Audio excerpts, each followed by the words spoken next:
Assalamualaikum dan selamat pagi semua murid-murid. Hari ini kita akan belajar cerpen yang bertajuk Kaduk, Ayam dan Raja yang terdapat dalam buku Komsas Kamu, Jaket Kulit Kijang dari Istanbul.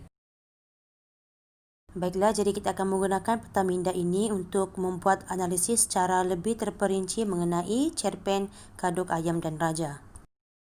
Yang pertama, kita fokuskan kepada tema. Tema bagi cerpen ini adalah kesungguhan seorang anak muda menceburi bidang keusahawanan. Seperti yang terdapat dalam cerpen, Hakim berusaha untuk memajukan penternakan ayamnya yang dijalankan di atas tanah datuknya. Seterusnya persoalan. Yang pertama, keberanian menuntut hak. Seperti yang terdapat dalam cerpen, Hakim berani menuntut hak tanah milik datuknya dan membawa kes tersebut ke mahkamah. Persoalan yang kedua adalah penindasan golongan yang berkuasa terhadap golongan yang lemah. Persoalan yang ketiga, ketaatan terhadap pemerintah. Sebagai tambahan, persoalan yang terdapat dalam cerpen ini juga adalah kebijaksanaan seorang anak muda, kegigihan untuk mencuburi bidang perniagaan, dan perjuangan menuntut hak atau maruah keluarga. Kita beralih pula kepada watak dan perwatakan. Hanya terdapat dua watak saja dalam cerpen ini, iaitu watak utama, Hakim, dan watak sampingan, Azam. Hakim seorang yang berani. Lihat saja dalam cerpen, dia berani menuntut tanah milik datuknya ke mahkamah. Hakim juga seorang yang gigih. Kita dapat lihat melalui cerpen bahawa dia berusaha bersungguh-sungguh untuk memajukan penternakan ayamnya.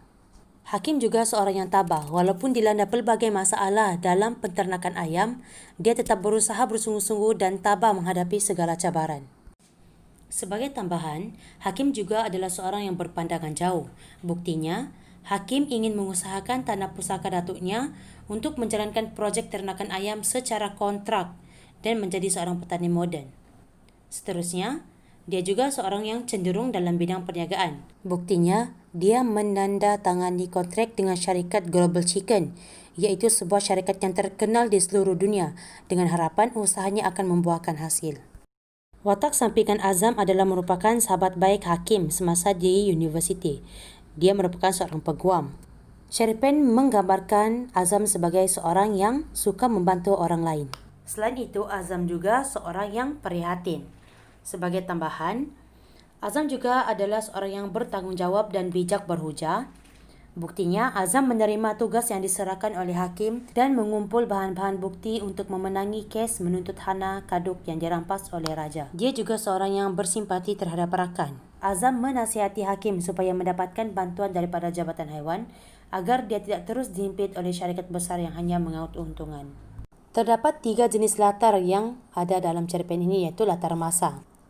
Latar masa di sini dapat dilihat adalah pada zaman lampau dan dalam masa setahun ataupun dalam zaman moden. Latar tempat pula adalah di mahkamah dan juga tanah Kaduk. Sebagai tambahan, latar tempat juga adalah kawasan penternakan ayam milik Hakim. Latar masyarakat yang terdapat dalam cerpen ini adalah masyarakat yang gigih dan tabah berusaha untuk mengubah nasib diri. Selain itu, masyarakat yang menjadi mangsa penindasan, masyarakat yang berpendidikan dan berani memperjuangkan hak, masyarakat yang cenderung dalam bidang perniagaan, masyarakat yang tamak dan ingin mengaut keuntungan, dan juga masyarakat yang gagal melaksanakan tanggungjawab dan janji yang ditaburkan. Nilai-nilai yang terdapat dalam cerpen ini adalah keberanian. Pengajarannya pula adalah kita hendaklah berani menuntut hak kita yang dirampas oleh orang lain.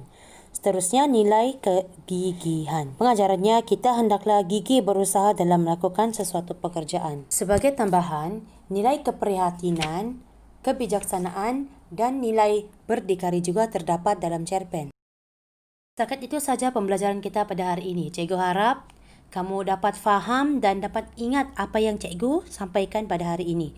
Jangan risau, kamu tidak perlu penghafal semua ni. Yang penting kamu mesti baca, faham, selami dan dalami. Jadi kamu akan secara automatik dapat membuat analisis secara sendiri.